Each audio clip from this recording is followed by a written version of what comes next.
These are some of the VHS tapes in my collection that start with the word blood. Blood and Black Lace, Blood Castle, Bloody Birthday, Blood Diner, Blood Freak, Blood Hook, Blood Link, Blood Dolls, Blood Ties, Blood Salvage, Blood Tide, Bloody New Year, Bloody Wednesday. Hello, hello, hello. I am excited to do my favorite part, blood. I'm always itching to do the blood effects on things, but you really gotta wait to the end. Things like oil washes and whatnot, you don't want sitting on top of blood splatter. You want it to stand out and be kind of shiny compared to everything else. This mat's now at the point that I can splatter on some blood, so that's what we're gonna do. There's a lot of ways you can do blood splatter with paints and inks and whatnot. One way I really like is using speed paints because they got a really nice translucency to them. And I like to use a variety of different reds, some that are like very red like fresh blood and some that are more brownish, maybe even kind of bluish to look more like older, drier blood or even like heavier spills, right? Because when you have blood splatter, like little spatters of it are going to be bright red, but a pool of it is going to be much, much darker.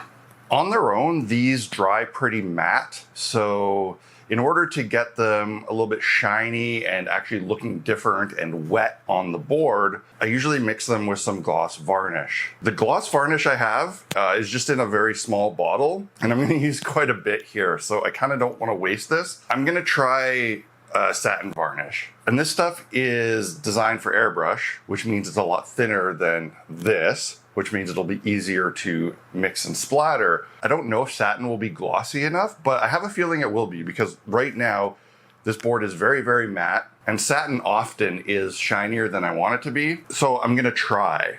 The worst that can happen is that it ends up drying and looking a little too dull.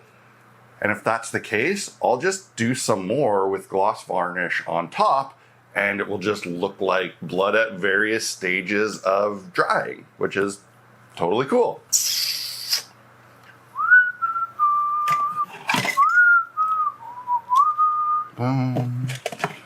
Brushes, brushes, brushes. What do I want to use for brushes? Do I have a clean one? Let's use this one. I'm going to start with the darkest one that I pulled, or maybe not darkest, but most brownish one, which is this ruddy fur. I'm going to take some of this satin varnish and drop in some of the speed paint. Contrast paint would work as well too. Mix it up. One tricky thing with using the satin versus gloss is that it's a little bit white when it's wet, so it's gonna slightly change the color while wet, but it'll dry clear. I'm just gonna load a brush up and I'm going to take another brush and I'm gonna thwack it.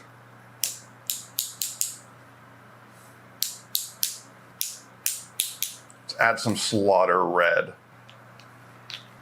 That looks pretty good. Oh yeah, that's better. I'm going to do some small gentle taps here. I think that's actually might be better than this method. I don't know.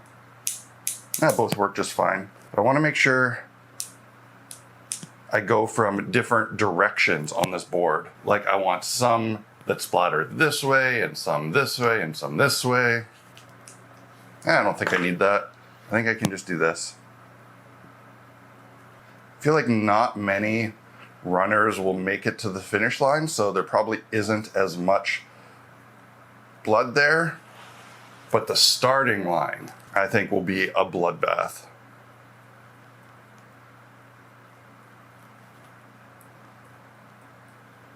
I just want to see what happens if we dab a little. Let's do some that we splotch out so it's like a puddle.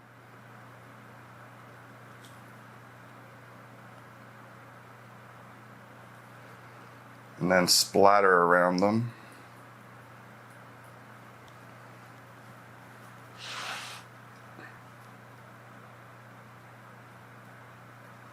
Oh, that looks kind of good too. Never be afraid to dab stuff with a paper towel. Can often help. Yeah, I like that. That's quite good, actually. I want to see if I can make some drag marks, like as if there was a corpse that had to get cleared off the track. And that might be a little too much, too big. I don't know. So we're just going to do this.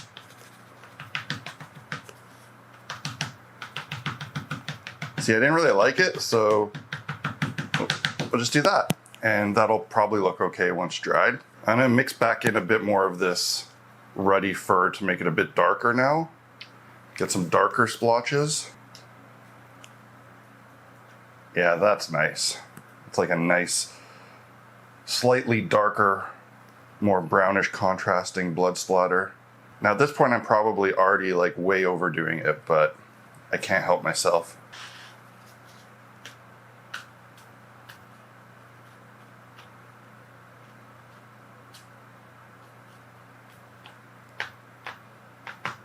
Big old pool of blood at the starting line.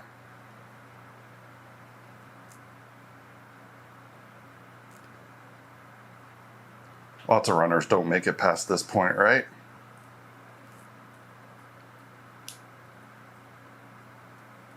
There we go. I need to go to the bank now, and I'm gonna go like this. I'm so tempted to just keep adding more to it, but at a certain point, you just gotta stop yourself, otherwise it'll start to look ridiculous and just like a mess. I think the blood splatters look pretty good.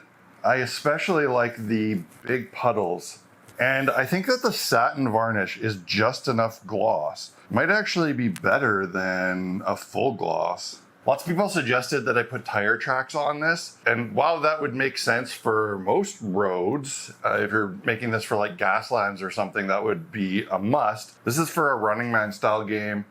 It's not a road that has traffic on it, so that's why I'm not doing it. I'm honestly kind of sad that it's done because I had fun working on it, but now that means that I can start working on some of the scatter terrain for the hazards in the game. That's going to do a lot to dress this thing up, sell the vibe, and I think that those builds will have some fun problem solving in them, so I think they're going to be perfect for these vlogs. What's your favorite movie with blood in the title?